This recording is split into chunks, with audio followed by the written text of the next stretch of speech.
entering the barn for our interview, we made sure to practice putting on proper PPE, such as plastic boots to go over our shoes, as well as spraying the bottom of our shoes with Tektrol. Then we got started right away with our interview. I'm Michaela Spray. I'm 16 years old. I've been showing pigs for most of my life, 12 years now. I show my pigs in Tippecanoe County and go to Rossville High School. I'm Kaden Simmenheiser. I'm 17 years old, and I've been showing pigs for 12 years as well at Tippecanoe County and nationally. So for an audience who might not know much about swine or much about the show world, how would you describe what going to your first pig show is like? What does a pig show look like? What is your role there? How does that all work together?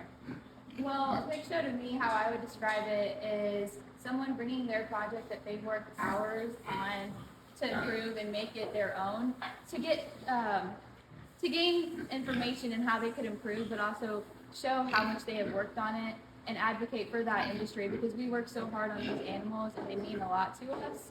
So going to a show for my first time really sets the mood for a good year. So when you take your pigs to the shows, how do you make sure they stay safe? What practices do you use to keep them healthy? Are they around other pigs they don't know? What does that look like? Yeah, so when we're at shows, it's pigs from all over the state, sometimes nationally. So what we do, my family does, is we bring our own water. The pigs are all vaccinated prior to it, but we also use our own soap, brushes, and the pigs, we try to keep them as healthy as possible, so the buckets are clean. We only use that bucket for that pig, and the water is made sure that it's all good. So after going away to these shows and being around all the pigs from various different locations that you don't know, how do you protect your own barn? What biosecurity practices do you use when you get your pigs home from a show?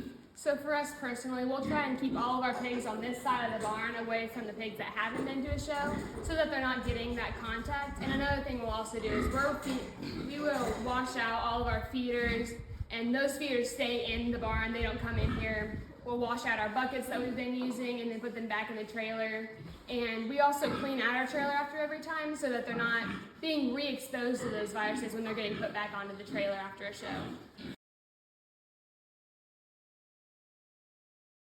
Indiana Pork has partnered with the Board of Animal Health here in Indiana to create the Secure Pork Supply Program, which allows breeders, producers, and showmen to validate their premise ID in order for their animals to be tracked in the case of a foreign animal disease outbreak. All the biosecurity practices you have seen here today ensure that pigs stay safe when traveling to and from swine shows.